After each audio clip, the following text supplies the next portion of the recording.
প্রথম প্রশ্নের জন্য ফারুক ভাই, এই প্রশ্নটা আপনার জন্য একটু অপ্রিয় হতে পারে, কিন্তু আমরা প্রথমেই আপনার কাছে যেতে চাই। আজকে অনেক ধরনের অপ্রিয় প্রশ্নের নিয়েই আপনার কাছে আসব। এক হচ্ছে যে আপনার বিসিবির অ্যাকাউন্টে যে টাকা ছিল সে টাকা ট্রান্সফার করা নিয়ে একটি কথা হয়েছে। আপনি এর ব্যাখ্যা দিয়েছেন যে আপনি আসলে গ্রিন এবং ইয়েলো ব্যাংকে টাকা রাখতে চেয়েছেন, কিন্তু কথা হচ্ছে যে এই 250 কোটি টাকা বা 250 কোটি টাকার একটু কম এই টাকা আসলে বোর্ডের সিদ্ধান্তে ট্রান্সফার করা হয়নি। এটি নিয়ে অনেক আলোচনা আছে। আপনি এটি নিয়ে কোনো কিছু বলবেন কিনা? এটিকে আপনি একক কর্তৃত্বে, একক সিদ্ধান্তে, এককভাবেই আসলে ভালো হোক খারাপ হোক আপনি এটি করলেন কিনা? আপনি আমাকে অনুমতি দিলে একটু এটা এরকম বলতে পারি, ওই ব্যাংকগুলি যে ব্যাংকগুলিতে আপনি টাকা রাখলেন তাদের থেকে আপনি বিশেষ কোনো সুবিধাও পেলেন কিনা?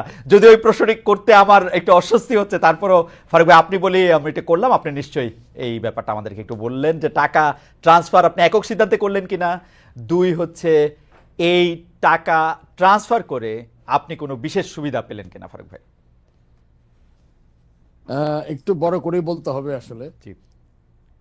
প্রথম কথা হচ্ছে গিয়ে আহ, একটা বোর্ডে যখন আমরা কাজ করি সবাই মিলেই কিন্তু সিদ্ধান্ত নেই। আমরা যখন এই জুলাই আগস্ট আপরাইজিং এর পরে যখন নতুন দেশ পেলাম তখন কিন্তু আপনি জানেন যে 5 তারিখে 8 তারিখে গভর্নমেন্ট ফর্মের পরে আমি 21 তারিখে দায়িত্বভার গ্রহণ করি। আপনারা জানেন যে আমাদের তখন দেশের অনেকগুলো ব্যাংক রেড জোন, আমরা জানি যে ব্যাংক খালি হয়ে গেছে বিগত গভর্নমেন্টের কাছ থেকে। প্রায় অনেক ব্যাংকে টাকা নেই।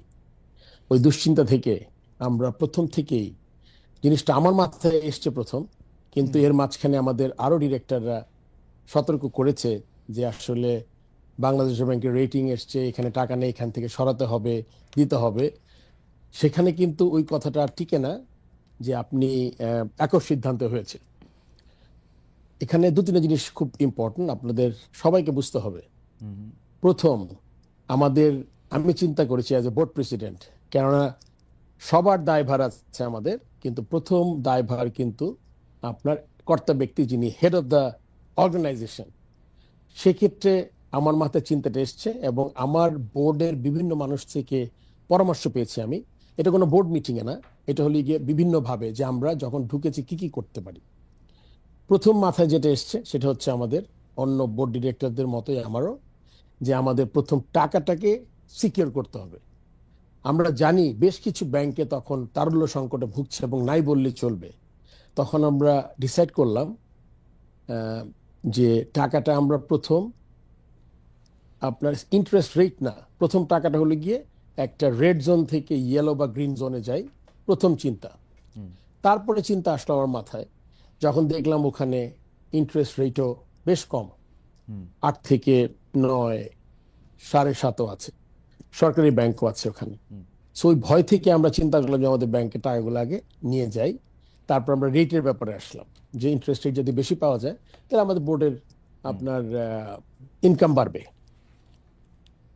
থার্ড যেটা চিন্তা করেছি, যেটা আমার আগের যারা বোর্ডে ছিলেন, যদিও আগের বোর্ডের মানে এখন আমি আগের বোর্ড নিয়ে কাজ করছি, 8 জন আগের বোর্ডের, আর 15 জন দেশ থেকে চলে গেছেন। তারা যখন যে কাজটা করেছেন তাদের থেকে আমি তখন মনে করেছিলাম যে যদি ইন্টারেস্ট রেটটা বেটার হয়, তারা ব্যাংকে আমরা টাকা রাখবো শুধু ইন্টারেস্ট রেট দেখে না, তাদের থেকে আমাদের ব্যাংকে স্পন্সরশিপ। কারণ আপনি জানেন ইনফ্রাস্ট্রাকচার ডেভেলপমেন্টে you need sponsors which is a very integral part of the board. তখন চিন্তা করলাম তার সাথে আবার স্পন্সরশিপে যোগ করলাম যে আমি যাকে টাকা দিব ইন্টারেস্ট রেট বাড়বে, বেস্ট ইন্টারেস্ট রেটে দিব, তারপর আবার আপনার স্পন্সর নিব। এখন আমি একটা জিনিস সবার কাছে এই কোয়েশ্চেনটা করতে চাই, ব্যাংকের প্রথম হলো কি রেড থেকে ইয়েলো অ্যান্ড গ্রিন, ব্যাংকে গেলাম, তারপরে বেস্ট ইন্টারেস্ট রেট পেলাম, অন টপ অফ দ্যাট 8 কোটি 10 কোটি টাকা স্পন্সর নিলাম। এরপরে আর কোনো মার্জিন থাকে কিনা আমার কোনো জানা নাই আসলে। অ্যান্ড আপনার কোয়েশ্চেন দিয়ে স্ট্রেট করি, একটা মানুষ তো মিলাবে যে একটা মানুষ তার career as a cricketer, as a selector, একটা মানুষ কিন্তু হঠাৎ করে আপনি বুঝতে পারবেন না এটা মানুষ কেমন। তো সেই দিকে বিবেচনা করলে আপনার ওখানে কোনো আর্থিক লেনদেন কোনো প্রশ্নই ওঠে না, ওখানে কোনো মার্জিনও ছিল না। বরং আগে যেভাবে ছিল সেখানে আপনার ওখানে মার্জিনটা বেশি ছিল। যখন 8:30 থেকে আপনি 11:30 12তে যাবেন ইন্টারেস্ট রেট, তার সাথে স্পন্সরশিপ যোগ হলে, এবং অন টপ অফ দ্যাট আমি এটাও চেয়েছি যে তারা আমাদের ইনফ্রাস্ট্রাকচার ডেভেলপমেন্টও আসবেন, লাইক ওকে। প্রতিশ্রুতি পেয়েছি আমি প্রায় 25-30 কোটি টাকা। সো দিস ইজ এটা মানে in a nutshell that the reason. And সবাই বোর্ডের জানতো, হ্যাঁ, হ্যাঁ। এবং সিগনেটারি আপনি জানেন যে আমি সিগনেটারিটাও আমি নেইনি রাইট। বোর্ড প্রেসিডেন্ট হওয়ার পরে। এটা একটা কথা আসে যে সিগনেটারি পরে হয়েছে। আসলে প্রথম আমার মিটিং যেদিন আমি প্রেসিডেন্ট হলাম, ওই রেজুলেশনে 21 তারিখে আমাদের একজন বোর্ড ডিরেক্টর দেশ থেকে চলে গেছেন, তার জায়গায় আমরা আরেকজনকে ডিরেক্টরকে আমরা সিগনেটারি করেছি, যেটা আমার হাতে নেই। তারাই এখনো সব চেক সই করছেন, সব কিছুতে সই করছেন। না সো ফারুক ভাই, আমি মনে হয় এর এইখানে চেয়ে বেশি আর কিছু এক্সপ্লেন ফারুক ভাই, করতে পারবো না। না আপনি এটা চিঠি দিয়েও জানিয়েছেন, কিন্তু আসলে আমরা একটু কনফিউজ হই কখন আমরা দেখেছি যে এখানে সিগনেচার ছিল ফাইন্যান্স কমিটির প্রধান জনাব ফাহিম সিনার, আমি যদি ভুল না হয়ে থাকে, এবং পরিচালক মাহবুবুল্লাহ আনামের। তো তারা, আপনার ছিল না সেটি আপনি ঠিকই বলেছেন, কিন্তু তারা বলছেন সিদ্ধান্তটি বোর্ড সভায় নেওয়া হয়নি, আপনার সিদ্ধান্তে তারা সিদ্ধান্ত দিয়েছেন। ব্যাপারটা কি ঠিক আসলে? আহ, এরকম করে বোর্ড সভায় যে নিতে হবে, হ্যাঁ। জিনিসটা আসলে এরকম না। কেননা কিছু কিছু আপনার জিনিস থাকে যখন আপনি ইনফর্মালি আলাপ করে নেন। এখন যখন সবাই যখন অনেক কনসার্ন, যখন ওই বোর্ড সভা 1 মাস 2 মাস পরে হবে, তারপর আপনি সিদ্ধান্ত নেবেন, তখন ব্যাংকে যখন আপনি টাকা আনতে যাবেন সিদ্ধান্তের পরে কোনো টাকা থাকবে না। সো ওই সময়টা ছিল না, কিন্তু ইনফর্মালি প্রতিটা বোর্ড ডিরেক্টর জানতেন। এখন তারা যদি কিছু বলে থাকেন এটার বাইরে অন্য কিছু, এটাতে আসলে আমার কোনো কমেন্ট করার কিছু নাই। বাট এবং এই কনসার্নটা তাদেরও ছিল যে হ্যাঁ, it is a very good idea, I think we should go to better banks with green and yellow জোনে ফ্রম রেড জোন ব্যাংকস। আম, এই ব্যাপারে আপনার কাছ থেকে একটু জানতে চাই যে অক্টোবরে ইলেকশন আছে বিসিবির, সেই ইলেকশনের সময় আহ, এই যে ডিরেক্টর, মানে আপনি আগেই বলেছেন যে গত বোর্ডের ডিরেক্টরদের নিয়ে আপনি কাজ করতেছেন, তো এই ইলেকশনের সামনে রেখে কি একটা গ্রুপ আরেকটা গ্রুপ ঘরের ভিতরে নানা ধরনের মশারি এরকম তৈরি হইতেছে কিনা ফারুক ভাই? বা আপনিও আসলে যেহেতু, মানে আমরা জানি, যদ্দূর জানি আর কি, আপনি নিজেও আসলে এই ইলেকশনে প্রতিদ্বন্দ্বিতা করবেন হয়তো, তো সেইটা একটা প্রভাব বিস্তার করতেছে কিনা গ্রুপ? আসলে আহ, মহিউদ্দিন, আপনি যদি দেখেন এই বোর্ডটা কি, এই বোর্ডটা হলো গিয়ে এখানে মাত্র আউট অফ 25 ডিরেক্টরস, আমি অ্যাজ এ বোর্ড প্রেসিডেন্ট, আমার সাথে নাজমুল আবিদিন ফাহিম বলে একজন আছেন, জি। যারা সিলেক্টেড হয়েছেন এনএসসি থেকে।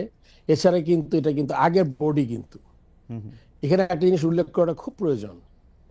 আগের বোর্ড মিনিং যে বোর্ডটা 3 বছর আগে হয়েছে, সেই বোর্ডের সব সদস্য, সব এমপ্লয়ি, আমার 160 এর মতো এমপ্লয়ি আছে, 200 ওভারঅল, বোধহয় 200 কত এমপ্লয়ি আছে, এরা সব আগের বোর্ডের। নতুন আমি যখন ঢুকেছি,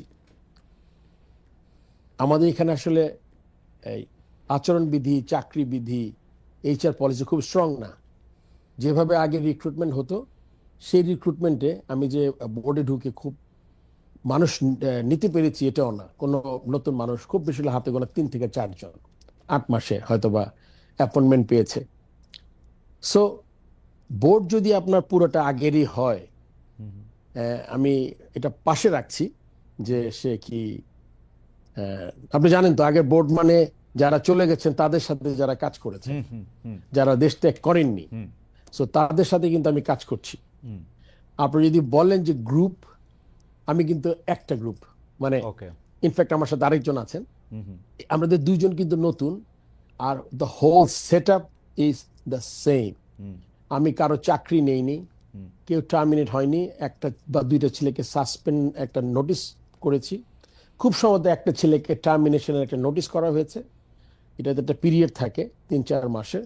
সো আপনি যদি মনে করেন যে এসেই সবাইকে 30-40 জনকে চাকরি টার্মিনেট করেছি, সাসপেন্ড করেছি, এরকম কিছু করি নাই। কেননা এটা একটু সময় নিয়ে বলছি, তার কারণ হচ্ছে গিয়ে আপনি যেই সেট আপে আসবেন, ওই সেট আপে কিন্তু ক্রিকেট বোর্ডের কাজ কিন্তু বন্ধ থাকতে পারবে না। আপনি ঘুম থেকে উঠবেন, আমি যখন ক্রিকেট বোর্ডে আসি, আমরা পাকিস্তানকে 2 টেস্ট হারিয়ে দেশে এসেছি। ইন্ডিয়া এসছে, সাউথ আফ্রিকা এসছে, আন্ডার 19 ইউএই এসছে, সাউথ আফ্রিকান একটা এজ গ্রুপের টিম এসছে। মহিলা world cup was a big challenge.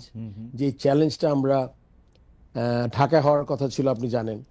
সেই মহিলা ওয়ার্ল্ড কাপকে আমরা আইসিসির সাথে নেগোশিয়েট করে আমরা কো পার্টনার খুঁজেছি, অ্যান্ড অনেক ইন্টারেস্টেড ছিল। আপনি জানেন আমরা হোস্টিং রাইট ছাড়িনি। হোস্টিং রাইট না ছেড়ে আমরা ইউএইর সাথে আমরা হোস্টিং রাইটের যে টাকাটা আমরা শেয়ার করেছি, বুয়েতে গেছে। এটা কিন্তু পুরোটা চলে যেতে পারতো। এটা একটা আমার কূটনীতি ছিল। ওকে, আমি রাইট। মিটিং করেছি গিয়া ইউএইতে। তারপরে আমার সিইও বোধহয় যোগাযোগ করেছিল যে আমরা স্টিল করতে চাই। সো ওইটা করেছি আমরা। সো যখন আপনি এসব ব্যাপারগুলো মাথায় রাখতে হবে, আপনার কোনো কিছু কিন্তু হ্যাম্পার করতে পারবেন না। এমন হতো যে আমি 6 মাস সব কাজ বন্ধ রেখে লেটস স্টার্ট ফ্রেশ, ওই সুযোগটা আমার ছিল না কখনোই। তো সব কিছু কন্টিনিউ করে আমি মনে করেন এর মধ্যে বিগ চ্যালেঞ্জ বিপিএল, আপনি জানেন যে ফ্র্যাঞ্চাইজি লিগ, যেখানে প্লেয়াররা একটা ভালো টাকা পায়। সো আমি কিন্তু আমার সবকিছু করতে চেয়েছি যা আগের মতো করেছি। এবং তখন সাহায্য 25 থেকে 8-9 জন, আমার সহ 10 জন। এবং এরাও যে মানে খুব অ্যাক্টিভ ছিল এটা আমি বলবো না আসলে। আহ, আমি ওই যে বোর্ডের বিষয়ে বা মাঠের খেলার বিষয়ে আবার একটু আসবো ফারুক ভাই আপনার কাছে। আরেকটি বিষয়, যে বিষয়টি আপনার বিরুদ্ধে একটা বড় অভিযোগ, এই অভিযোগটা তুলছেন সাংবাদিক জুলকারনাইন সায়ের, আরও অনেকে, যে কোনো একজন জনাব এস এম রানা, যিনি একজন অভিযুক্ত, তাকে আসলে বিসিবির অফিসিয়াল হিসেবে দেখিয়ে 2 রাত রাখা হয়েছে, যার খরচ বহন করছে বাংলাদেশ ক্রিকেট বোর্ড, একই ব্যক্তিরে বিমানের টিকিটও দিছে বিসিবি। এবং এই জনাব এস এম রানা তিনি অভিযুক্ত এবং একজন পলাতক, একজন আপনার সাথে এক ধরনের সখ্য আছে তার। এবং কেউ কেউ বলছেন আপনি যেহেতু নারায়ণগঞ্জে ব্যবসা করেন অনেকদিন আগের থেকে, আপনার সাথে সখ্য আছে আওয়ামী লীগের সাবেক সংসদ সদস্য জনাব শামীম ওসমানের, তার আত্মীয় স্বজনের। এবং এই এস এম রানার ব্যাপারটা যদি একটু বলতেন ফারুক ভাই। আসলে খালেদ, এস এম রানার ব্যাপারটা বলতে হবে এভাবে। আপনি একটু আগে উল্লেখ করেছেন নারায়ণগঞ্জের। জি। আমি নারায়ণগঞ্জে, আপনি জানেন যে আমার বাবার ব্যবসা সব নারায়ণগঞ্জে। আমার বাবা পাটের ব্যবসা করত। এই এস এম রানা ছেলেটা আসলে তার শীতলক্ষা বলে একটা ক্লাব আছে, সে নারায়ণগঞ্জ ডিএস এর সদস্য ছিল। সে নারায়ণগঞ্জ ক্লাবের ভাইস প্রেসিডেন্ট ছিল। আমার বাবা যেহেতু পাটের ব্যবসা করতেন, আমাদের শীতলক্ষাতে বেশ কিছু জমি ছিল, যখন গোডাউন ছিল পাটের। শীতলক্ষা থেকে এই রানা শীতলক্ষা ওইভাবে পরিচয় হয়ে সে আমার জমিটা বেচা কেনাতে হেল্প করেছে তখন। So okay. আপনি এটা একটা, তার সাথে আমার পরিচয়ের কথা বললাম। এবং ডে বাই ডে ও টিম চালাতো, নিজে ক্রিকেটার ছিল, এভাবে পরিচয়। এখন শামীম ওসমানের সাথে নারায়ণগঞ্জের এমপি ছিলেন সে, তার সাথে আমি ফর্মার ক্যাপ্টেন, চিফ সিলেক্টর, আমি নারায়ণগঞ্জ ক্লাবের মেম্বার। তার সাথে যে আমার কখনো দেখা হয়নি এটা বললে তো ভুল কথা হবে, আমি তাকে দেখেছি। কিন্তু আপনার সখ্যতা, তার সাথে সম্পর্ক, এগুলো কখনোই ছিল না। আর আমার জানা মতে রানার কোনো পলিটিক্যাল অ্যাফিলিয়েশন নাই। ওকে। সে কোনো দলের সদস্য না, কোনো কাউন্সিলর না, আমার জানা মতে। তারপর আপনি বলেছেন আমার সাথে সে গেছে। এখন আমি আপনাকে যে কথা এইভাবে বলি, রানা কিন্তু আমার সাথে আরেকটা জায়গায় গেছে। সে সিলেটে গেছে বিপিএল এ। ওই ছবি কিছু হয়তো আপনি দেখতে পেয়েছেন বা সংবাদ মাধ্যমে আমি ঢাকায় দেখেছি। সিলেটে কিন্তু তার কোনো বিল নেই। চিটং এর ব্যাপারে এটা আসলে কোনো ভুল হয়েছে, আই এম শিওর। বিকজ আমার এরকম পরিচিত, কারণ সে তো কোনো কমিটিতে নাই। যদি সে ক্রিকেট কমিটিতে থাকে বা কোনো কমিটিতে থাকে, তাহলে কিন্তু সে প্রেসিডেন্টের সাথে সফর সঙ্গী হতেই পারে। যেমন আমি টেস্ট খেলতে দেখতে যাব, আমার লজিস্টিক্স, আমার এক্সিকিউটিভ, আমার ডিরেক্টরদের যেতে পারবেই, সে এরকম যেতে পারে। কিন্তু সে কিন্তু কমিটি না, সে আমার সাথে গেছে খেলা দেখতে। অ্যান্ড ওই 2 রাত অ্যান্ড প্লেনের ভাড়া, এটা আমার অবশ্যই চেক করতে হবে। বাট যদি এটা হয়েও থাকে, ইট ওয়াজ জাস্ট এ মিস্টেক। কেননা তাহলে হতো কি, এর মধ্যে তো আপনাকে বললাম অনেকগুলা খেলা হয়েছে। বিপিএল এর খেলা 3-4টা ভেন্যুতে হয়েছে, 3টা ভেন্যুতে হয়েছে। তারপরে আপনার যেটা কথা এসছে আমার মনে হয় এটা সাউথ আফ্রিকার কোনো ম্যাচের হবে, কিন্তু তারাই কিন্তু বিপিএল এর খেলা সে দেখতে গিয়ে তারপরে আপনার ওই ওই বিলটা হয়তো মিসপ্লেসড হয়েছে। তো ওইটা যদি এরকম হয়, তাহলে ওইটা যদি মিস্টেক হয়, তাহলে ডেফিনেটলি মানে if Rana is not around, then আমার পয়সাটা দিতে হবে। না, ইন্টারেস্টিং ব্যাপার হচ্ছে যে আপনি মানে আপনার সাথে সংশ্লিষ্টতা জনাব রানার সাথে বলে এরকম করা হচ্ছে যে আপনি আসলে তাকে দেশ থেকে চলে যেতে বা অন্যভাবে সাহায্য করতেছেন বা অন্যভাবে কি স্টেপ কিছু নিতেছেন, এই টাকা বা 2 রাত 1 রাত থাকাটাই আসলে মুখ্য ব্যাপার না। তাকে আপনি মানে উনি আইনের চোখে ধুলা দিচ্ছেন, অভিযোগটা হচ্ছে আপনি তাতে সাহায্য করছেন বড় একটা চেয়ারে বসে। আহ, এটা এটা যদি কেউ প্রমাণ করতে পারে হ্যাঁ। আমি কাউকে একটা ফোন করেছি রানার ব্যাপারে, তাহলে কিন্তু আমাদের আলোচনাটা অন্যরকম হবে। আচ্ছা। আমি কোনো এসপি, ডিসি, নারায়ণগঞ্জের এনি পিবিআই, যারা যারা সংশ্লিষ্ট যারা আছেন আইন শৃঙ্খলা রক্ষাকারী, তাদের যদি কোথাও কোনো সম্পৃক্ততা পাওয়া যায়, বরং এটা একটা উল্টো, মানে রানার সাথে আমাকে মিশিয়ে এটা একটা স্টোরি করা হচ্ছে, যেটাকে আমাকে ডিমিন করা হচ্ছে। আচ্ছা, ঠিক। ব্যাপারটাকে বুঝাতে পেরেছি আমি আপনাদেরকে? আমার মনে হয় যে মোটামুটি এই ব্যাপারটা আমি বুঝতে পেরেছি, দর্শকরাও নিশ্চয়ই আপনার ভাষাটা শুনেছেন। আমি আবার একটু বোর্ডে ফিরে তো আসি। কেউ কেউ একটা কথা বলতেছে, নামটা আমি না বললাম, কিন্তু কথাটা হচ্ছে অনেকটা এরকম। আগে যেমন বোর্ড মানে ছিল হচ্ছে আবাহনীর একটু দাপট, চোখ রাঙানো, এখন দাপটটা হয়ে গেছে মোহামেডানের, এবং এই চোখ রাঙানোটা নানা জায়গায় মানে এটা সংক্রামিত হচ্ছে। আপনি আসলে এই ব্যাপারটা নিয়ে অনেক কিছু করতে পারতেছেন না, মানে আসলেই কি এখন আগে যেমন বোর্ড বলতে আবাহনী, আমি খুলেই বলি, বোর্ড বলতেই আবাহনী, বোর্ড বলতেই বেক্সিমকো, বোর্ড বলতেই পাপন ভাই, যদিও উনি প্রেসিডেন্ট ছিলেন, বোর্ড বলতেই সালমান এফ রহমান, এরকম ছিল। এখন কি এইটা আবার উল্টায় গিয়ে এটা আবার মোহামেডানের কাছে চলে গেছে অন্যায়ভাবে? আপনি এটাকে কেমন ভাবে দেখেন ফারুক ভাই? এটা আমার মনে হয় আসলে কিছু কোয়েশ্চেন অ্যান্সার করতে হয় কি, হ্যাঁ। আমরা খুব তাড়াতাড়ি কনক্লুশনে চলে আসি। আচ্ছা। মোহামেডান যে আলাদা কোনো আমার থেকে ফেভার পাবে, এটার সম্ভাবনা কম। আপনি বলেছেন যে আরেকটা কি তৈরি হচ্ছে নাকি।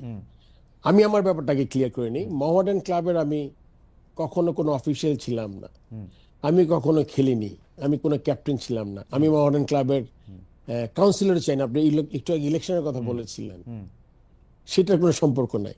তো আমার কাছ থেকে কোনো এক্সট্রা বেনিফিট পাওয়ার কোনো সম্ভাবনা নাই। চাপ দিয়া, আর আমরা চাপ খুব দিয়া, তাড়াতাড়ি চাপ দিয়া, খুব খুব চাপ খুব দিয়া, তাড়াতাড়ি কনক্লুশনে, চাপ আমি বুঝতে দিয়া, পারছি আপনার কথা, খুব তাড়াতাড়ি আপনাকে চাপ আমরা দিয়া। কনক্লুশনে এসে যাই। এখন না না না, এই বিষয়ে অনেকগুলো কথা আসবে, জি। আমি বলছি আস্তে আস্তে। জি।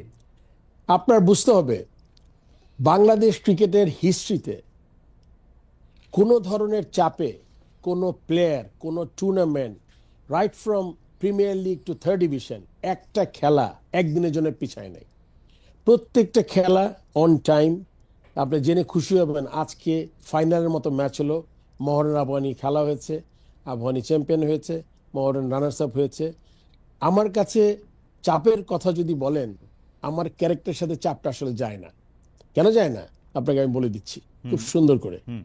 2016 সনে একটা পার্টিকুলার যখন আপনার চিন্তা করেছিল বোর্ড, 2 টায়ার সিলেকশন প্যানেল, আমি বলেছিলাম এতে করে ইনস্টিটিউশন ধ্বংস হবে। কেননা সিলেকশন কমিটির চেয়ারম্যান খালেদ মহিউদ্দিন হবে না ফারুক আহমেদ হবে, এটা কিন্তু ইম্পর্টেন্ট না। ইম্পর্টেন্ট কি, সিলেকশন কমিটির চেয়ারম্যান পদটা। আপনারা যখন 2 টায়ার করবেন, তখন সিলেকশন কমিটিটা হয়ে যাবে হলো অ্যাকাউন্টেবিলিটি কমে যাবে। আপনি যখন টিম খারাপ খেলবে, তখন আপনি খুঁজে পাবেন না কে দায়ী। ভালো খেলবে যারা বস, তারা সামনে এসে দাঁড়াবে। সো চাপের কথা আমার কাছে হবে না, বিকজ ক্রিকেট বোর্ডে বিরাট সম্মানের জায়গা, আল্লাহ আমাকে একটা এত ভালো জায়গায় বসিয়েছেন যাতে আমি দেশের জন্য কিছু কাজ করতে পারি, যেটা আমি সব সময় চাই। এছাড়া আমার কোনো ব্যক্তিগত এজেন্ডা নাই ক্রিকেট বোর্ডে। অনেকের অনেক ধরনের এজেন্ডা থাকে। ছোটবেলা থেকে ন্যাশনাল টিমে খেলেছি, খুব তাড়াতাড়ি ক্যাপ্টেন হয়েছি, press was with me, camera was with me all along. ভালো খেলি খারাপ খেলি লাইমলাইটে ছিলাম। হুম। সৎ হিসাবে মানুষ জানে খুব ভালো করে যে আমি মানুষ হিসাবে কেমন। এটা আসলে শত্রুরা কিছু দুই একজন ছাড়া, হুম। আপনি জানেন যে যাদের কোনো এজেন্ডা আছে তারা ছাড়া কিন্তু এটা তারা জানে যে আমার অনেস্টিটা কেমন as a chief selector also, because আমি যে সময় 2003-এ চিফ সিলেক্টর এবং 2013-তে চিফ সিলেক্টর, তখন আমি একটু আগে বলেছেন চাপ, বিরাট চাপ। আমরা যখন খেলতাম তখন আবাহনী মডার্ন এমন সিলেক্টররা করেছে, দেখো তো 4টা আবাহনী হয়েছে, 5টা মডার্ন না হলে কিন্তু বিরাট ঝামেলা হবে, এটা কিন্তু করা যাবে না 5-5। আমি কিন্তু যখন সিলেকশন করতাম আমার চশমাটা থাকতে হলে গিয়ে টিনের চশমা বলি আমি আর কি, কিছু দেখা যাবে না কি নাম আবাহনী না মডার্ন।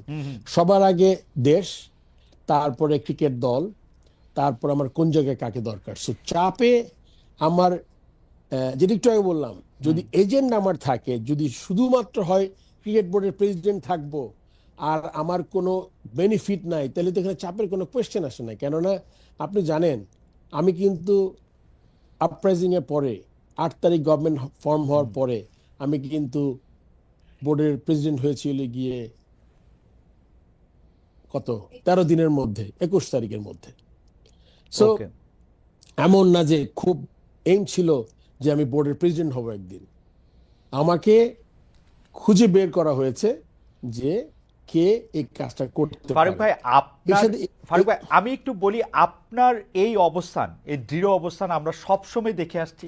আপনি যখন ক্রিকেট টিমের ক্যাপ্টেন তখন থেকে শুরু করে আপনি যখন সিলেক্টর, আপনি 2003-এ 13-তে আপনি এমন অনেক প্লেয়ার নিয়েছেন যেই প্লেয়ার নেয়ার জন্য আপনাকে আসলে অনেক জায়গায় অনেক কথা শুনতে হয়েছে, বোর্ড আপনার পক্ষে বিপক্ষে দাঁড়িয়েছে। ক্লাবের কথা তো বাদই দিলাম, আপনি আসার পরে মোহামেডান আবাহনীর কে এইটা আমরা ভুলেই গেছিলাম, কারণ আপনি আসলে সেকেন্ড ডিভিশনে প্লেয়ারও নিছেন জাতীয় দলে, মানে সেকেন্ড ডিভিশন বলে তো কিছু নাই, মানে দ্বিতীয় স্তরে।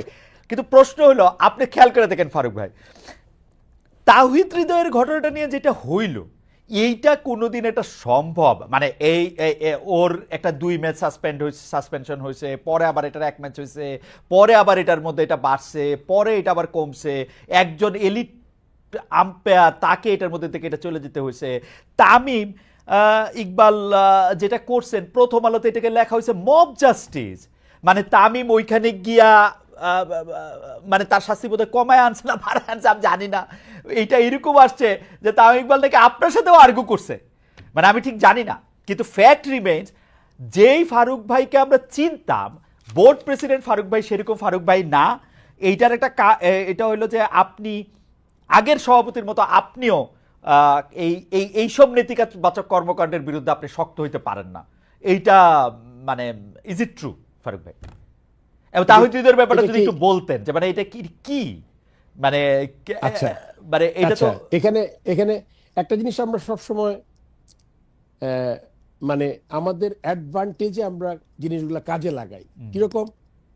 আপনি যখন বলেন যে একক সিদ্ধান্তে টাকা সরিয়েছি, এটা একরকম হয়ে গেল। আবার আপনি এখন যখন বলছেন যে তাহিদের ব্যাপারটা আবার আমার কাঁধেই আসলো, কিন্তু এটা কিন্তু আপনার বুঝতে হবে তাহিদের ব্যাপারটা একটা আম্পায়ার্স কমিটি আছে, আম্পায়ার্সের একজন চেয়ারম্যান আছে, তার সাথে একটা টেকনিক্যাল কমিটি আছে। এখন আপনি যদি মনে করেন সবই করবে হলে গিয়ে সরকার প্রধান, যেটা আগে দেখতাম আমরা ফ্যাসিস্টদের সময়, সবকিছু সে করবে। আমি তো এটা চেষ্টা করছি যার যার কাছ থেকে দায়িত্বটা তাকে দিয়ে দেওয়ার। আমি যখন জিম্বাবুয়েতে আইসিসির মিটিং করছি তখন ওই পার্টিকুলার ঘটনাটা ঘটে, তখন একটা ডিসিশন হয়ে গেছে, যে ডিসিশনটা, তারপর ডিসিশনটা 2টা জায়গায় হয়তো একটা হচ্ছে ডিমেরিটস পয়েন্ট। তারপর আবার এখানে আপনি জানেন যে চাপের থেকে সবসময় একটা জিনিস খুব ভালো কাজ করে, সেটা হলো গিয়ে আপনি একটা ইয়াংস্টার, তাই সে যদি জীবনে, আমি কাউকে ডিফেন্ড করছি না, আমি আমাকেও ডিফেন্ড করছি না, আমি প্রথম কথা হলো গিয়ে যে এই কাজটা আমার কোনোভাবেই না। তবে হ্যাঁ, যদি আপনি আমাকে জিজ্ঞেস করেন বোর্ড প্রেসিডেন্ট হিসেবে যখন আপনার কাঁধে আসবে তখন আপনি কি করবেন, সেই কথাটা আমি অ্যান্সার করছি। আমি যখন বিদেশ থেকে আসলাম তখন একটা বোর্ড, তখন তাহিদের ব্যাপারটা 2 ডিমেরিটস পয়েন্টস হয়ে গেছে 7-এর মতো, যেটাতে 2টা দুই ম্যাচ সাসপেন্ড হয়। এখন তো আসলে আমি অনেক আগে এই নিয়ম কানুন ক্যাপ্টেন ছিলাম, পড়তাম, এখন আমি পড়ি না। তখন মনে করেন বোর্ডে আসলো, আসলে তো টেকনিক্যাল কমিটির ব্যাপার। বোর্ডে যখন আলোচনা করা হলো, তাহিদ হৃদয় ন্যাশনাল প্লেয়ার, তার বয়স কম, প্রথমবার এর আগে সাসপেন্ড হয়েছে কিনা বলা হলো, যার কখনো সাসপেন্ড হয়নি, এটা অ্যাপ্লিকেশন করেছে। এটা কিন্তু এটা কিন্তু আমার পুরোপুরি ব্যক্তিগত মত, আমি কিন্তু বোর্ড প্রেসিডেন্ট হিসেবে বলছি না। আমি বলছি, আমি ধরেন একজন প্লেয়ার, আমি তখন চিন্তা করতাম যে এ যদি এতগুলো কারণ থাকে তাহলে কিন্তু যদি চিন্তা করতে পারে কোনো নিয়মের মধ্যে থেকে, জিনিসটা তো খারাপ হবে না। সব বোর্ড ডিরেক্টর ছিলেন, ওই কথাতেও একটা জুম মিটিং এর মতো আমরা আলোচনা করেছি, যদি এটা আমাদের জুরিসডিকশনে না। তারপরে technical committee and umpires committee মিলে এটাকে আপনার 2 ম্যাচকে 1 ম্যাচ করেছে সাসপেনশন। সো এইটার আপনি যদি আমাকে বলেন যে আপনি former player, former captain, former হিসাবে বলেন যে এটা কি জিনিসটা ঠিক কিনা, আমি বলবো আপনার মার্সি কিন্তু এটা নিয়মের একদম বাইরে না। আপনি বাদ দেন ও আবাহনী প্লেয়ার, মোহনের প্লেয়ার, এরকম না। আমার কথা হলে, যদি কোনো ছেলে প্রথমবার, আপনি যদি কোনো একটা দোষ করে আপনি চান, তখন কিন্তু একটা বিবেচনায়, এই বিবেচনায় কিন্তু আপনার কিছুটা হলেও আপনার দেখতে হবে। কেননা আবার বলছি, আমি মোহনের সাথে কোনোভাবে সম্পৃক্ত না। আপনি বলছেন চাপের কথা, ওই চাপও আমাকে আসলে, এটা খুব বড় চাপ নেই, কারণ মাত্র তো 7 মাস হয়েছে আমার। অনেক চাপ আছে অনেক দিক থেকে, বাট এই ব্যাপারে তেমন কোনো বড় চাপ নেই। তখন বোর্ডের সবাই হয়তো চিন্তা করেছে কোনোভাবে, যেহেতু মাফ চেয়েছে, ইয়াং প্লেয়ার আর করবে না, ডিমেরিটস পয়েন্ট 7টার মধ্যে করা যায় কিনা, এই দৃষ্টিকোণ থেকে কিন্তু একটা ম্যাচ তাকে কমানো হয়েছে। আপনি দেখেন তাহিদ হৃদয় কিন্তু এখন 4টা ম্যাচ সাসপেন্ড হয়েছে। এটা কি আপনি জানেন এই নিউজটা? রাইট, জানি। সে পরের ম্যাচে সে আবার ক্রিজ ছাড়তে তার 1 মিনিট না 30 সেকেন্ডের মধ্যে দেরি হয়েছে। সে সাত ডিমেরিট, 1 ডিমেরিট পয়েন্ট যোগ হয়ে 8-8 হয়ে যায় 4 ম্যাচ অটোমেটিক। এখন আর এটাতে আসলে আর কোনো কিছু হবে না, টেকনিক্যাল কমিটি আছে। আর ওই পরের যে আপনি কথাটা, প্রসঙ্গটা বললেন যে সাসপেন্ড হয়েছে, মাফ হয়েছে, আবার সাসপেন্ড হয়েছে, এটা নিয়ে প্লেয়াররা আসছে, তামিম দেখা করেছে আমার সাথে, ওদের বোঝানো হয়েছে। তারপরে ওই টেকনিক্যাল কমিটি, আপনি যে ডিমেরিট, যেটা আপনি আসলে এটা অনেক টেকনিক্যাল কথা, মানে সাধারণ দর্শক হয়তো বুঝতে পারবেন কি পারবেন না, আই এম শিওর, আমি সোজা করে দিচ্ছি। আপনি যে ডিমেরিট পয়েন্ট যে 7টা পেয়েছে, ওটা কিন্তু 1 বছর বলবৎ থাকবে। 1 বছরের মধ্যে তাহলে যদি কোনো ধরনের সিমিলার কোনো ডিমেরিটস পয়েন্ট পায়, মনে করেন লেটস সে 1 পয়েন্ট পেলেই কিন্তু 8 থেকে হলেই কিন্তু আপনার 4টা হয়ে যায় অটোমেটিক। সো এইটা এই টেকনিক্যাল কমিটি চিন্তা করেছে। এটা তো আমি টেকনিক্যাল কমিটির মেম্বার না, আমাদের 3 মেম্বার টিম আছে। তারা বলেছে এই টেকনিক্যাল কমিটির যেই ডিমেরিট পয়েন্ট 1 বছর ক্যারি করবে, ওর মধ্যে যদি সে আর কোনো মিস্টেক করে থাকে, করবে, যেটা আনফরচুনেটলি পরের ম্যাচেই করেছেও, এবং অটোমেটিক সে 4 ম্যাচ সাসপেন্ড হয়ে গেছে। So this is something that. না, কিন্তু ফারুক ভাই, আমাদের একটা প্রশ্ন, তামিম ইকবালের ক্রিকেট আমি 2006 থেকেও যদি ধরি, তামিম ইকবাল সিনিয়র পর্যায়ে, মানে জাতীয় দলে তো বটেই, এই পর্যায়ে ক্রিকেট খেলে হচ্ছে 2006, 25, 19, 18, 19 বছর সে ক্রিকেট খেলে। তারও 1-2 বছর আগে থেকে ক্রিকেটের সাথে তার পরিচয়। তার ভাই ক্রিকেট খেলেছে, তার বাবা ক্রিকেট সংগঠক ছিলেন, তার চাচা বাংলাদেশের ক্যাপ্টেন ছিলেন। মানে ক্রিকেট তো তার কাছে কোনো, মানে এইসব বাইলজ, মেরিটস, ডিমেরিটস, এগুলো আমাদের জন্য শক্ত হইতে পারে, তামিমের জন্য তো কোনো শক্ত না। কিন্তু আমি তো তামিমকে সংবাদ সম্মেলনে বলতে শুনলাম, কোত্থেকে 4 সাসপেনশন আসলো, কোত্থেকে কি আসলো, বা কথাই শুনলাম, এইটা উনি কেন বলতেছেন, বা এইটার কারণটা কি?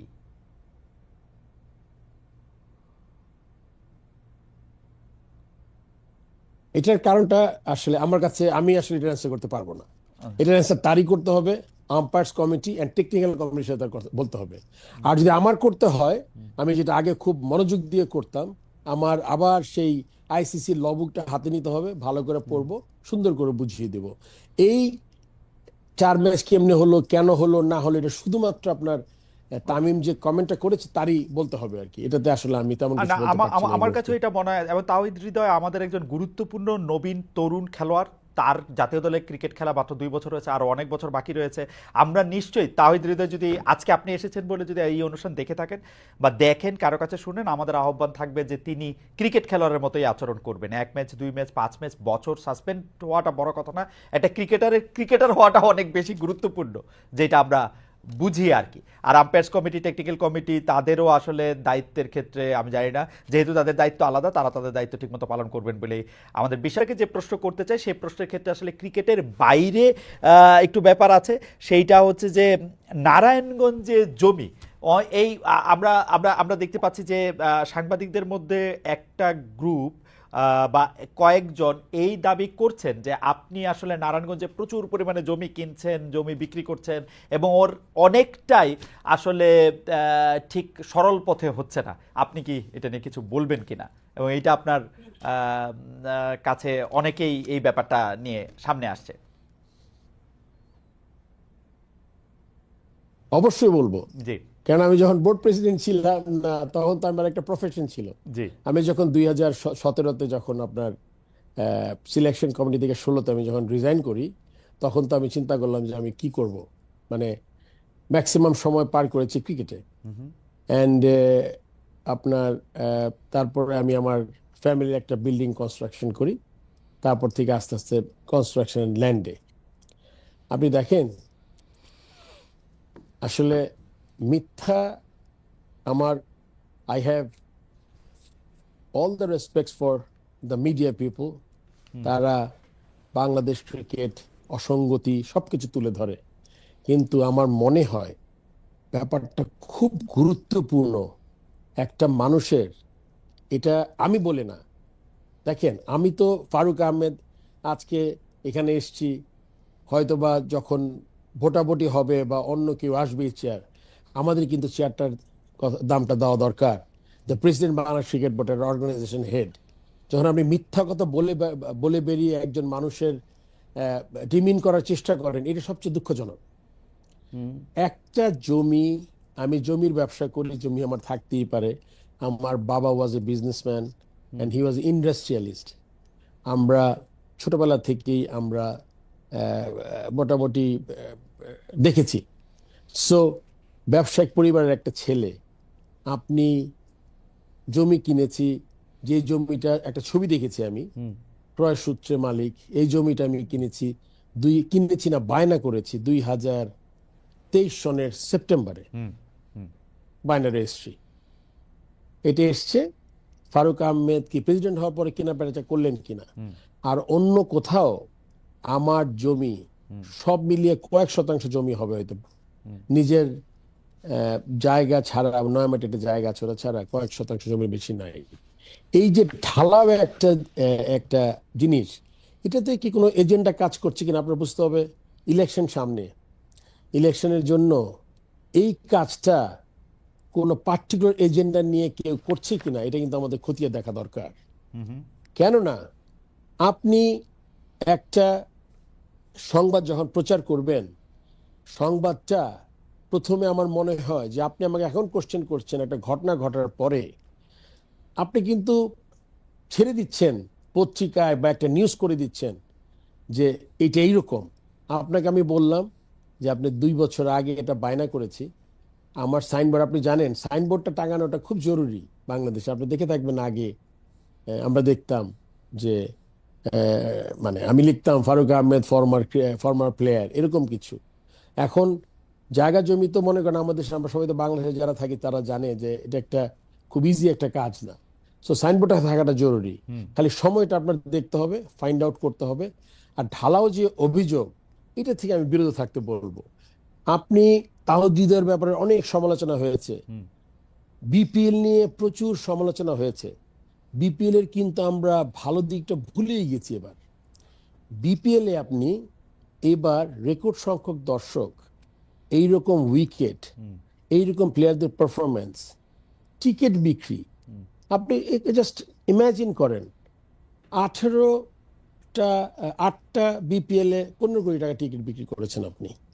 আমি একটা বিপিএল এ ডিজিটাল প্ল্যাটফর্মে গিয়ে, এটা অনেকে পছন্দ করেনি জিনিসটা, ওখানে গিয়ে আমি টিকিট বিক্রি করেছি 12.5 কোটি টাকা, আর টিকিটিং পার্টনার নিচ্ছে আরো 1 কোটি টাকা, 13.5 কোটি টাকা টিকিট বিক্রি করেছি আমি। সো আপনি জাস্ট ইমাজিন, এক বিপিএল এ আমি ক্রস করেছি, আমি 8টা বিপিএল এর সমান টিকিট বিক্রি করেছি।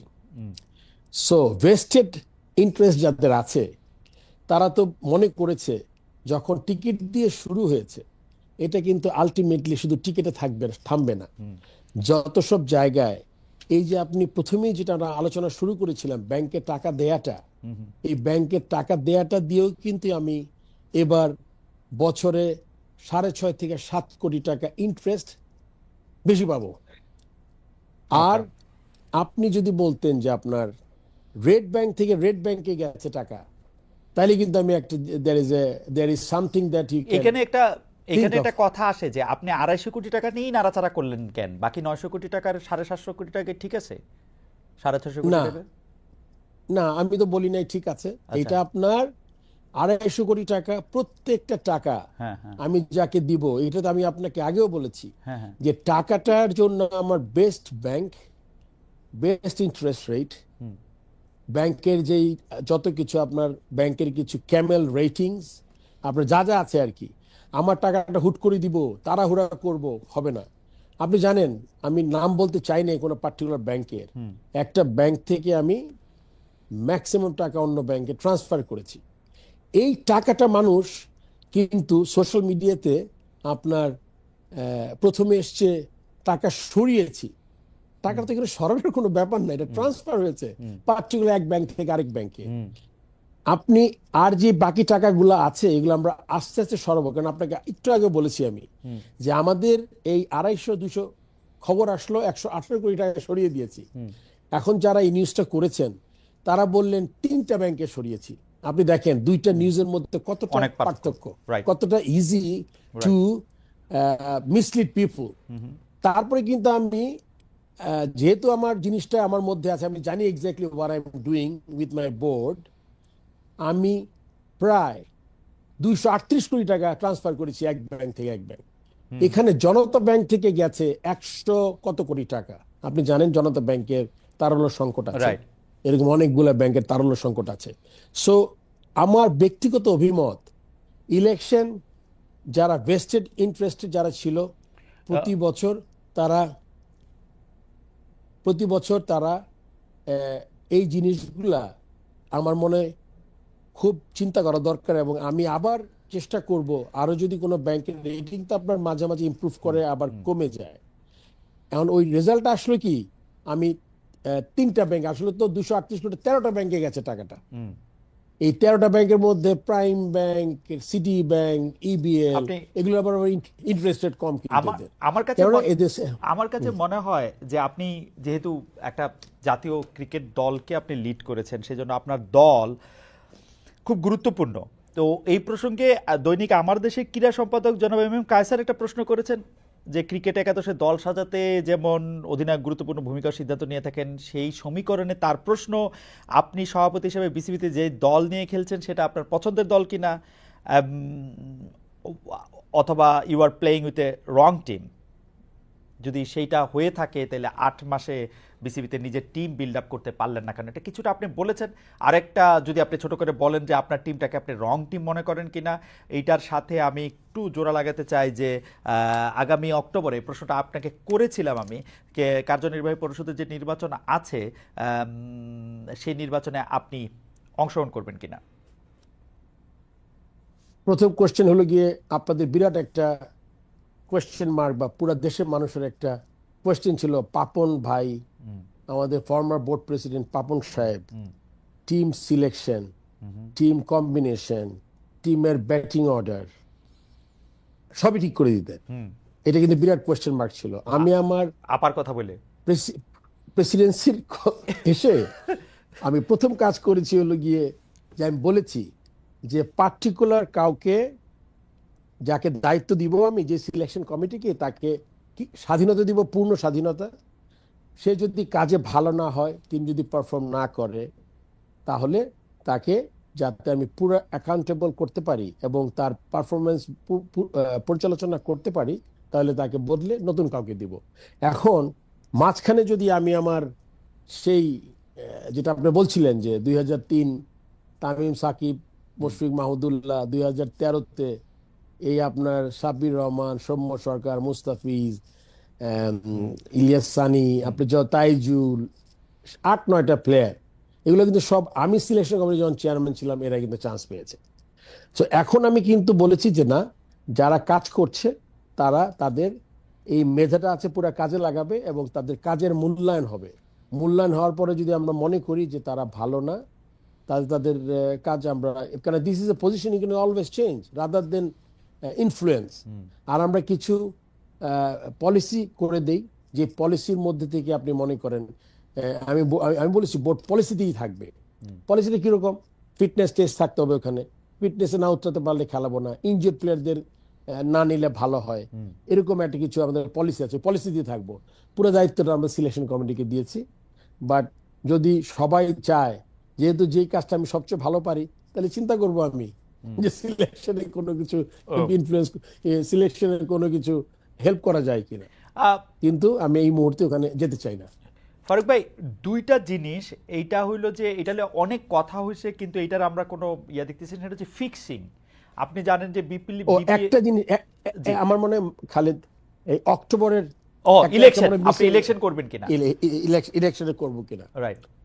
আমার মনে হয় যেহেতু কোনো একটা কোয়ার্টার দুর্নীতি যারা করেছে ক্রিকেট বোর্ডে, এন্ড যারা এখনো চেষ্টা করছে to demean me, so that তাদের জন্য সবচেয়ে ইজি কাজ কি, যে ফারুক ভাইয়ের জন্য 4টা কলাম লিখলে, 2টা মিথ্যা কথা বলে বদনাম দিলে, এ তো ওই ধরনের লোক রিজাইন করে চলে যাবে, কারণ তার কোনো আলাদা এজেন্ডা নাই, আনলেস দেশের ক্রিকেটের ইমপ্রুভ করা। সো তারা, এটা আমার মনে ইন্টেনশনালি একটা খেলা হচ্ছে এখানে। সো এবার আমি চিন্তা করেছি, আমি চেষ্টা করব ইলেকশন করতে এবং দেশের ক্রিকেট ছেড়ে দিলে তার প্রবলেম সলভ হলো না। মনে করবো যে খুব ইজি তাদের জন্য, যারা চাচ্ছে আমি ছেড়ে দেই। আমরা তো সাধারণত দেখছি যে ক্রিকেট বোর্ডের প্রেসিডেন্ট যারা ক্ষমতায় থাকে তাদের লোকই হয়। আপনি যেহেতু ইউনূস সাহেবের সময় এসছেন, বিএনপি আসলে কি আপনি থাকবেন, বা মানে ডিরেক্টর থেকে আপনাকে প্রেসিডেন্ট করা হবে? আপনি কি মনে হয়, মানে খালেদ, আমার মনে এই ব্যাপারটা আমাদের আরেকটা প্রোগ্রামে ইলেকশনের যে কমপ্লেক্স, যে ইলেকশনের যে কমপ্লেক্স হিসাবটা, এটা বুঝতে হলে খালেদ আমার মনে এটা সময় লাগবে তোমার, আপনার। সো আমি চাই এটা ইলেকশনে যেটা যেরকম ভাবে হয়, ইলেকশনটা ওরকম ভাবেই হবে, ক্লাবস থাকবে। যদি মনে করেন, আমি আসলে মানে একটা কমেন্ট করি না, আমি সরি টু সি দ্যাট 91% দর্শক চিন্তা করে যে আমি খুব ভালো কাজ করছি না। আমার মনে হয় social media has a very important role. I am always, আমি দর্শকদের চিন্তা করি যে great force to improve any game. And Bangladesh ক্রিকেটের দর্শক দুনিয়ার যেই প্রান্তে যাক, আমরা যেই ক্রিকেট খেলি, দে আর প্রবাবলি দ্য বেস্ট কি বলবো spectators and great supporters of the country and nation. So this is one area, যে এরিয়াতে একটা ক্রিকেটকে এগিয়ে নিয়ে যাওয়া যেতে পারে। আপনি যদি আমাকে এখন ক্রিকেট নিয়ে কিছু কোয়েশ্চেন করেন পার্টিকুলার, আমি কিন্তু বলতে পারবো যে পরিকল্পনাটা কি, কেমনে আমরা ভালো করতে পারি। অ্যাবসলিউটলি। আমি ফিক্সিং নিয়ে একটু জানতে চাইছিলাম, যে ফিক্সিং নিয়ে একটা কথা হইতে থাকে, বিপিএল এর ফিক্সিং নিয়ে অনেক কথা হয়েছে, বাংলাদেশের খেলা একটা টেলিভিশনে দেখানো হইতেছে, তারপরে সেইখান থেকে আসলে কি বলে জানি জুয়ারিরা বেটিং করতেছে এটার উপর, এবং এর উপরে ফিক্সিং হচ্ছে। এইবার আমরা এবার এই ক্লাব ফুটবলেও আমরা একই জিনিস আমরা দেখলাম, গুলশান আর শাইনপুকুরের খেলা সম্ভবত একই জিনিস দেখলাম কিনা এটা বলা আগেই ঠিক না, কিন্তু চোখে দেখে যা মনে হয় আর কি, তা মনে হইলো। এই ব্যাপারগুলি নিয়ে আসলে বোর্ডের ভাবনা কি ফিক্সিং নিয়ে? এটাও একটা লম্বা প্রসঙ্গ, আমি শুরু করতে চাই। এবার কিন্তু আপনি জানেন যে প্রথমবারের মতো বিপিএল তো টেলিকাস্ট হয়, আমাদের ফ্র্যাঞ্চাইজি টুর্নামেন্ট। এবার ঢাকা প্রিমিয়ার লিগও আপনার টেলিকাস্ট হয়েছে, এবং আমরা সবাই নিজের চোখে দেখেছি অনেকগুলা সুবিধা টেলিকাস্টে। প্রথম সুবিধা, আম্পায়ারিংটা কেমন হচ্ছে, অ্যাসেসমেন্টটা বেটার হয়। কেন আপনি জানেন ঢাকাতেই শুধু মিরপুর স্টেডিয়ামে খেলা হয় না, আমরা 3-4টা ভেন্যুতে একসাথে খেলি। বিকেএসপিতে 2টা মাঠ, ঢাকা স্টেডিয়াম, তারপর আপনার পিকেএসএফ একটা জায়গা আছে। সো সব জায়গায় যে টিভির জায়গাটা, তাতে করে আপনি অ্যাটলিস্ট বুঝতে পারেন যে কি হয়।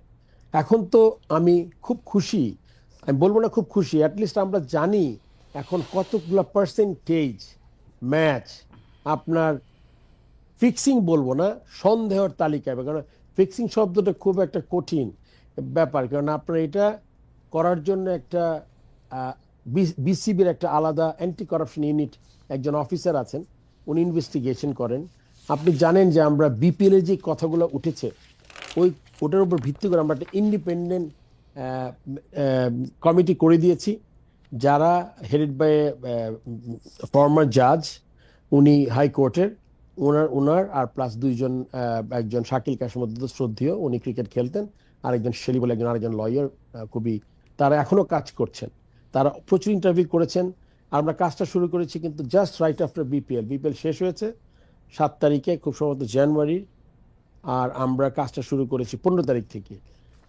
আপনি এখনো কাজ করছে তারা, ফেব্রুয়ারির এখনো তারা কাজ করছে, 2 মাস প্রায় শেষ, খুব শীঘ্র আমরা রিপোর্টটা পাবো, তারপর হয়তো ওই ফিক্সিং এর ব্যাপারে।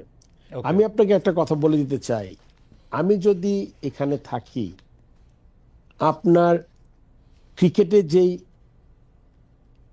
অনাচার, ক্রিকেটে যেই খারাপ কাজ হয়েছে, আমি আমার শেষ শেষ চেষ্টা পর্যন্ত আমি চেষ্টা করে যাবো যাতে আমি ইমপ্রুভ করাতে পারি। ক্রিকেটে গত 10-12 বছরে যা হয়েছে, এটা আসলে as a former cricketer, captain, এটা আমি কোনোভাবেই আমি জাস্ট ধাতস্থ হতে পারি না, এটাকে আমি জাস্ট অ্যাকসেপ্ট করতে পারি না। ফারুক ভাই, আপনি তো এটার পার্ট ছিলেন কিছু সময়, টাকা পয়সা, জি, মানে বাংলাদেশের জাতীয় ক্রিকেটের একটা পার্ট ছিলেন কিছু একটা সময়, যেহেতু আপনি চিফ সিলেক্টর ছিলেন, সেই সময় কি আপনি টের পেয়েছিলেন যে চিফ সিলেক্টরের সাথে টিমের পার্টিসিপেশন, টিমের খেলা, এটা কিন্তু আসে না। ওকে, I mean, selection is a job. You have to make the best possible side who will represent the country. And আপনার লিগে যেসব কাজ হতো, এটা তো আপনার, যদি আমি আপনাকে একটু এলাবোরেট করি, আপনি একটু বুঝুক, আমার মনে দর্শকরা জানুক ব্যাপারটা। আমরা একটা 3rd ডিভিশন কোয়ালিফাইং বলে একটা টুর্নামেন্ট হতো, 2013-14 বন্ধ হয়েছে,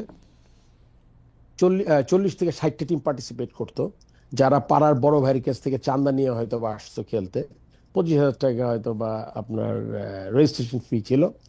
এটাকে জাস্ট ভোটের রাজনীতির জন্য আপনার 2014 থেকে 2024 10 বছরে আপনি 2টা করে টিম 5 লক্ষ টাকা করে, নিয়মের তোয়াক্কা না করে 2টা করে টিম প্রতি বছর উঠতো। এখন এই 2টা করে টিম উঠতো, তার মানে কি আপনার অন্য কোনো পার্টিসিপেশন এখানে 5 লাখ টাকা করে আপনার নিতে হতো।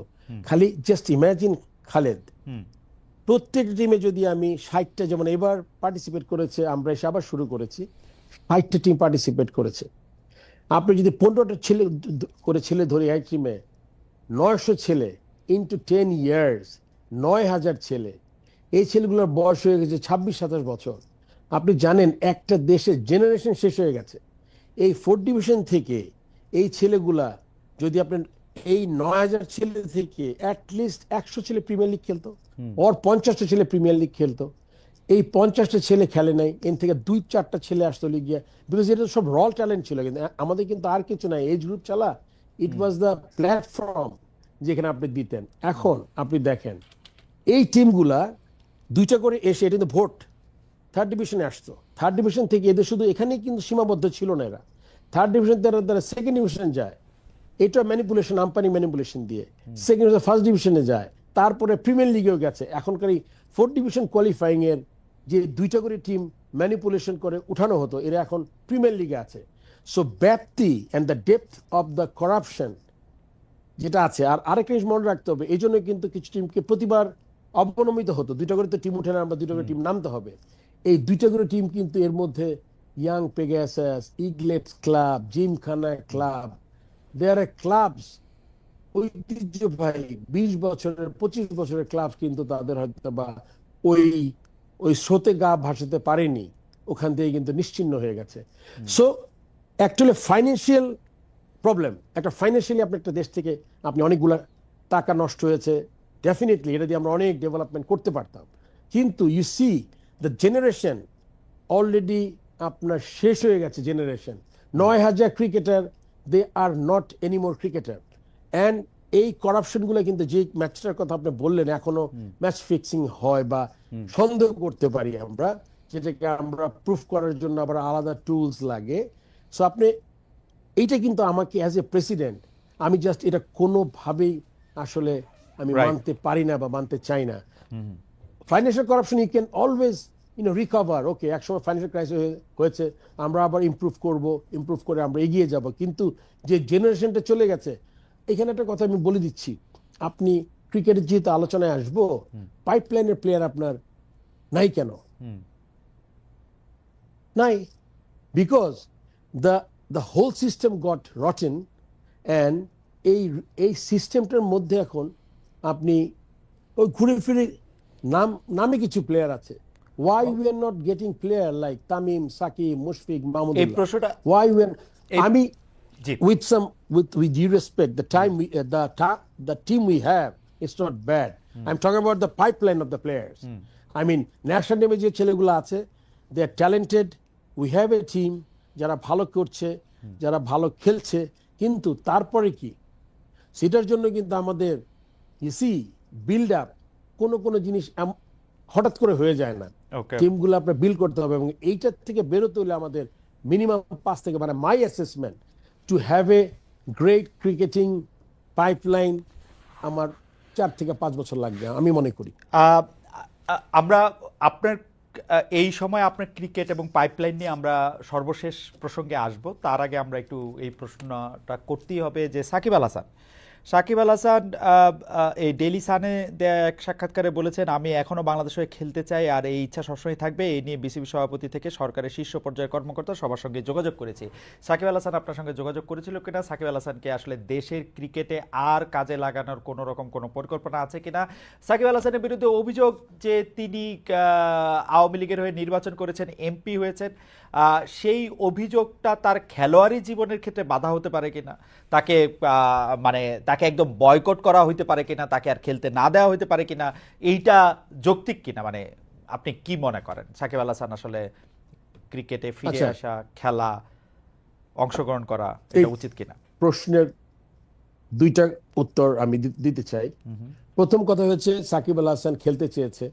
সাকিব আল হাসান অ্যাটলিস্ট আপনি জানেন যে উনি খুব সম্ভবত 2টা ফরম্যাট থেকে রিটায়ার করেছে, যেটা শুধুমাত্র টেস্ট ক্রিকেটে সে খেলতে চেয়েছিল ঢাকা বাংলাদেশে এসে। এটা পুরোপুরি একটা মানে গভর্নমেন্টের ব্যাপার। আপনি জানেন যে তার বিরুদ্ধে কিছু অভিযোগ আছে, সত্য মিথ্যা এটাতে আমি আর যাব না, কিন্তু সেটাতে সাকিব আল হাসানরা কতটুকু কমফোর্টেবল দেশে এসে খেলার ব্যাপারে এটা আমি জানি না। হয়তোবা সাকিব আল হাসান মানে আইডিয়াল হতো যদি একটা টেস্ট ম্যাচ খেলে যদি রিটায়ার করতে পারতো। মানে এটা লিগে টোটালি আমার প্লেয়ার হিসেবে আমার পয়েন্ট অফ ভিউ, যে সে যেহেতু খেলেছে 17-18 বছর, but at the same time এটা আসলে পুরোপুরি একটা গভর্নমেন্ট ডিসিশন, বিকজ তার তার তার এগেনস্টে যে কোনো যদি অভিযোগ থেকে থাকে এটা আসলে পুরোপুরি দেখবেন আপনার গভর্নমেন্ট দেখবে। এটা আসলে আমি এমনি ক্রিকেট বোর্ড হিসেবে আমার খুব বেশি কিছু করার নেই এখানে। না ফারুক ভাই, এটা আপনি ঠিকই বলেছেন, তার বিরুদ্ধে হত্যা মামলা সহ অন্যান্য অনেক মামলা আছে। এখন উনি যেটা সাকিব আল হাসানের যেটা অনেকে মনে করতেছেন যে সাকিব আল হাসান দেশে ফিরে আসলে বিসিবি কি তার নিরাপত্তা দিতে পারে, মানে বিসিবির কি তার নিরাপত্তা দেওয়ার কোনো ঘটনা আছে? কারণ তার বিরুদ্ধে অভিযোগ আছে, সেই অভিযোগের প্রমাণ অপ্রমাণ সেটা সম্পূর্ণভাবে আদালতের ব্যাপার। তিনি নিশ্চয় আদালতে তার মতো করে তিনি লড়বেন, কিন্তু তিনি এসে জামিন নিয়ে খেলতে পারবেন কিনা, মানে হোয়াট ডু থিঙ্ক, মানে এইটা বিসিবির পক্ষে কি তার নিরাপত্তা দেওয়া সম্ভব? এটা নিরাপত্তার বিসিবি পক্ষে দেওয়া সম্ভব না, কিন্তু সাকিব এসে তাকেই ফেস করতে হবে। এটা আবারও বলছি আমি, এটা সরকারের থেকে ব্যাপারটা করতে হবে। বিসিবি তাকে আসার পরে তার ফিটনেস লেভেল, সে খেলার সময় আছে কিনা, পারবে কিনা, সে সব অন্যগুলো দেখার দায়িত্ব বিসিবির। বাট তার যে আপনি যে কেসের কথা বললেন সেই জিনিসগুলা আমার মনে সাকিব আল হাসানেরই মানে চিন্তা করতে হবে যে সে কিভাবে ফেস করতে চায়, এটা তার ব্যক্তিগত ব্যাপার। ফারুক ভাই, একটু খেলোয়াড়দের প্রসঙ্গে আসি। আমরা কিন্তু এই মিলিনিয়াম মানে 2000 সালের পর থেকে প্রথম 10 বছর আপনি 3-এ একবার চিফ সিলেক্টর ছিলেন, 13-তে এসে আবার চিফ সিলেক্টর হয়েছেন। আপনি খুব ভালো করে জানেন যে আমরা কিন্তু খেলোয়াড়দের একটা বুম দেখেছিলাম, অনেক প্রতিভাবান খেলোয়াড়দের, বিশেষ করে যাদের আমরা পঞ্চপাট্য বলতেছি, অর্থাৎ মাশরাফি, সাকিব, তামিম, মুশফিক এবং মাহমুদুল্লাহ রিয়াদ ছাড়াও আরও অনেকেই সেই সময় এসেছেন। মুস্তাফিজের কথা আমরা বলতে পারি, পরে আরও সৌম্য এসেছেন, আমাদের আমাদের আমাদের আমাদের এখন তাসকিন আছেন। তাসকিন তাসকিন আছেন। তারা তারা তারা সবাই কিন্তু এই সময়ের মধ্যে এসছেন। কিন্তু প্রশ্ন হচ্ছে তারপরে কে? আপনি একটা কারণ অবশ্য বলতে চাইলেন যে থার্ড ইয়ার থেকে কোয়ালিফাইং এ যখন প্লেয়ার আসবে, মানে প্লেয়াররা যখন চোখে পড়ে সিলেক্টরদের, কোচদের, ভালো যারা ম্যানেজার আছেন তাদের, সেই সময়টাই আসলে একরকম তাদের গোড়াটা কেটে দেওয়া হয়েছে, তাদেরকে আমরা দেখতে পাই নাই, সেটা একটা কারণ। কিন্তু বিসিবি তো অন্য অনেক প্রজেক্ট আছে, এইচপি আসে, এ টিম আসে, আরও বয়স ভিত্তিক, জেলা ভিত্তিক নানা ধরনের দলের কথা আছে। কোচ হিসাবে সারা বাংলাদেশে নানা ধরনের কোচিং ইয়া করার কথা। আমরা কিন্তু আশা করেছিলাম যে ফারুক ভাই আপনি আসার পরে এর অনেক কিছু মানে কার্ভটা পজিটিভ হবে। আমার চোখে আমি যে কার্ভটা পজিটিভ দেখেছি আপনি আসার পরে, আপনি সারাক্ষণই মাঠে খেলা রেখেছেন।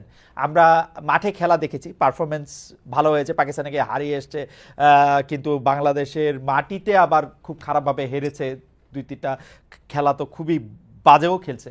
কিন্তু আমি পাইপলাইনের কথা যদি আমি বলি, বাংলাদেশ জিতলে আমার কাছে, যেমন পাকিস্তানের সাথে, আমার কাছে মনে হয় যে নাহিদ রানা, হ্যাঁ এরকম একটা চান্স হঠাৎ করে এরকম একটা জ্বলছে, ওটা ছাড়া মানে এটা সিস্টেমেটিক যে একটা শক্তিশালী দল মনে হওয়া বাংলাদেশকে 2014-15-তে যেরকম মনে হতো, এইটা এরকম মনে হইতেছে না আসলে, এবং পাইপলাইনটাও নাই। আমি জানি না, প্রশ্নটা একটু বড় হইলো, আপনি একটু আমি সংক্ষেপে দিচ্ছি আপনার জি প্রশ্নের উত্তরটা। জি আপনার এটার কারণটা, মেইন কারণ যেটা আমি মনে করি সেটা হচ্ছে হলো কি, আপনার একটু আগে আমরা উল্লেখ করেছি কেন কিছু ছেলে হারিয়ে গেছে, কিছু ছেলে আমরা যে র ট্যালেন্ট পাওয়ার কথা পাইনি, এটা আমি এলাবোরেট বলেছি একটু আগে।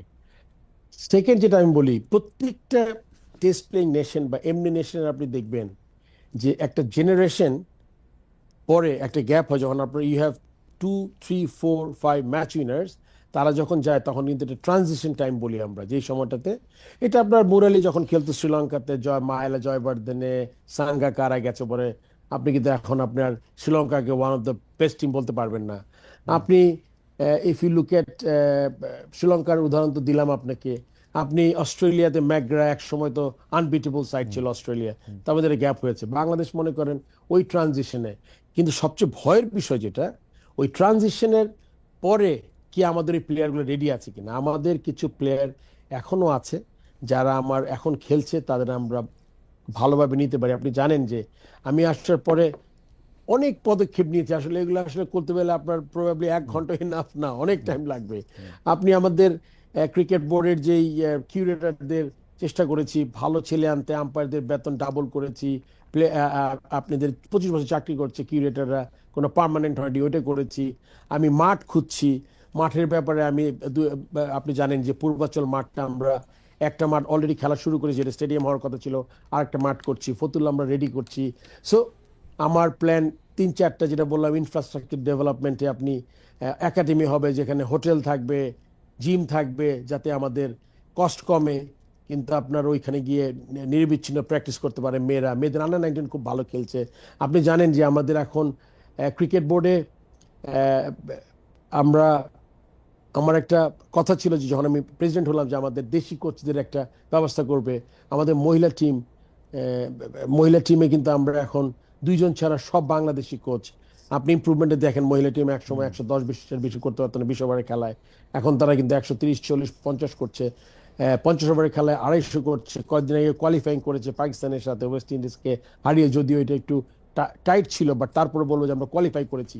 আপনি এখন যে গ্যাপটা হয়েছে, এই গ্যাপটা আমাদের সিরিয়াসলি কাজ করার সময় হবে।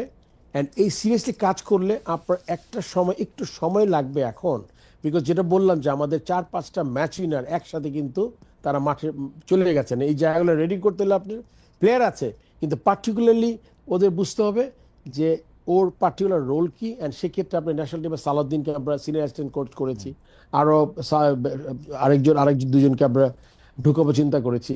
এই টিমে আপনি দেখেন, এই টিম আন্ডার 19 টিম সবগুলো কিন্তু ফারুক আমাদের ভাই, নিজস্ব। আপনাকে তো আর সবকিছুর জন্য দায়ী করা যাবে না। তারপর আমি আপনাকে বলি যে এই আপনার যে সাকিব, তামিম, মুশফিক, রিয়াদ, তারা প্রায় একই সমবয়সী, মানে খেলার বয়সের দিক দিয়া তারা যে একসাথে চলে যাব, এইটা তো একরকম বোঝার জন্য আর কোনো বড় বুদ্ধি লাগে না।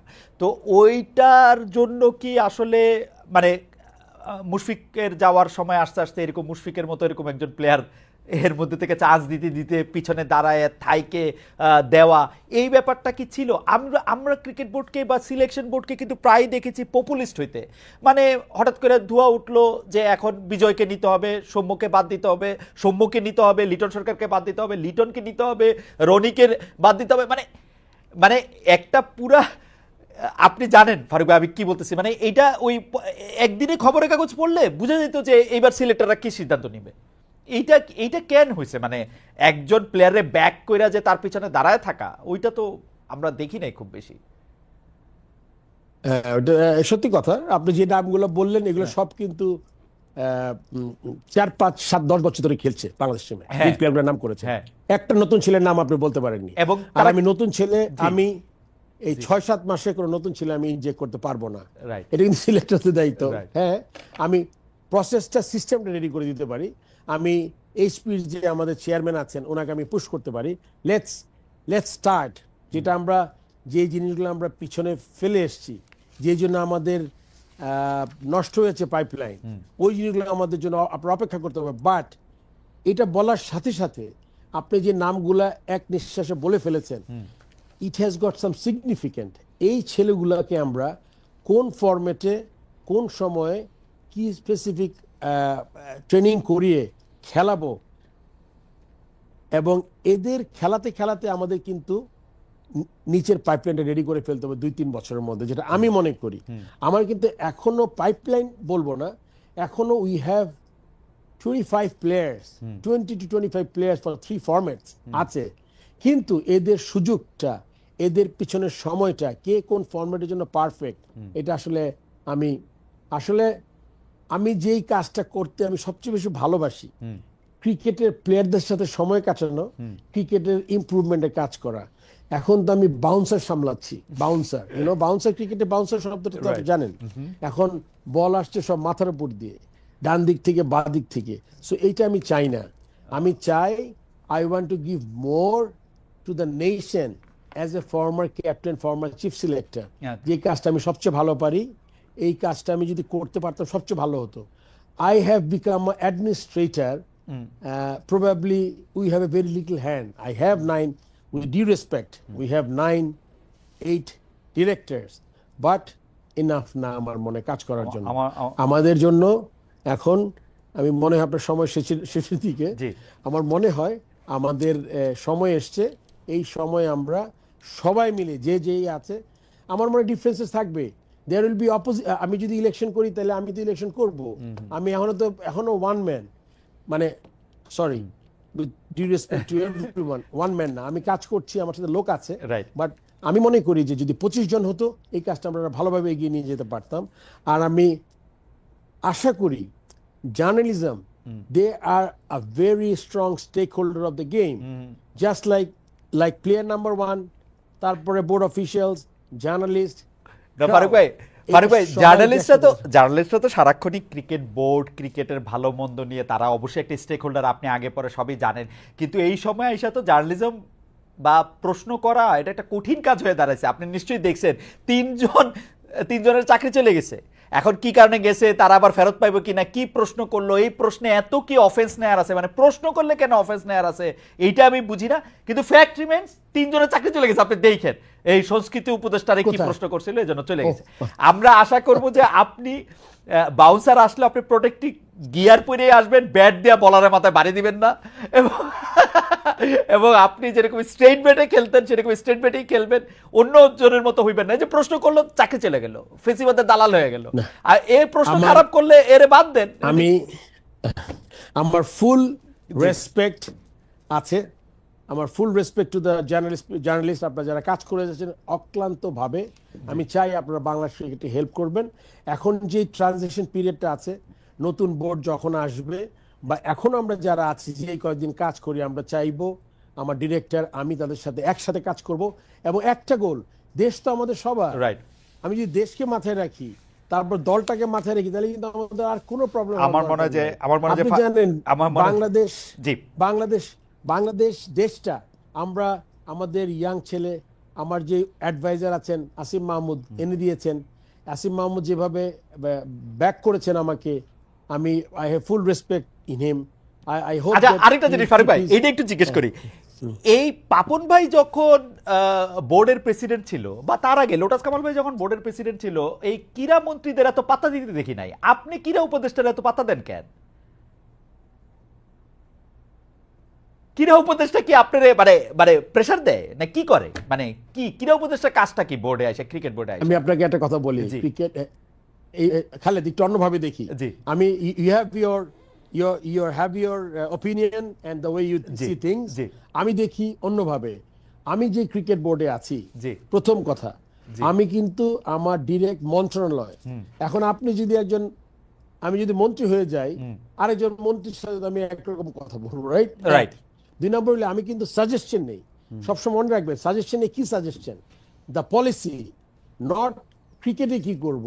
অ্যান্ড হি ইজ, আপনি জানেন বিপিএল যখন আমি শুরু করেছি, আমি ফান্ড চেয়েছি যে আমার 3টে স্টেডিয়ামে খেলা হয়, 32 কোটি টাকা লাগবে।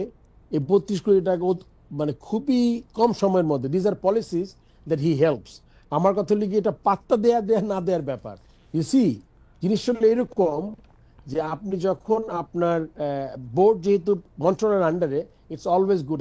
না ফারুক ভাই, আপনার কাছে মনে হয় না, না এইটা আপনি অন্যভাবে নিয়ে না, আপনার কাছে মনে হয় না যে এই ক্রীড়া উপদেষ্টাটা বেশি ভিজিবল ক্রিকেট বোর্ডে? আগের ক্রীড়া মন্ত্রী বা ক্রীড়া উপদেষ্টাদের তো এত দেখি নাই, এর মনে হয় একটু বেশি ভিজিবল। আমরা একটু উনারে আপনি একটু কইতে পারেন যে আপনি একটু কম ভিজিবল থাকলে তো এটা মনে হয় যে সরকার থেকে এটা আলাদা। অথচ কাহিনী কিন্তু উল্টা ছিল। এটা রাইট যে পাপন ভাই কিন্তু আপনি চিফ সিলেক্টর ছিলেন, আপনার লগে আসলে আর এটা বাড়ালাম না, কিন্তু আমারে অনেকেই বলছেন, বোর্ডের অনেকেই বলছেন যে পাপন ভাই এভরি সিঙ্গেল থিং এর মধ্যে হাত বাড়ান, এবং উনি উঠার জন্য একটুও লজ্জিতও ছিলেন না। উনি সংবাদ সম্মেলনেও বলতেন যে আপা আমারে বলছে, এই জন্য ওই 2 প্লেয়ারে নিতে বলছি। মানে অদ্ভুত ছিলেন উনি।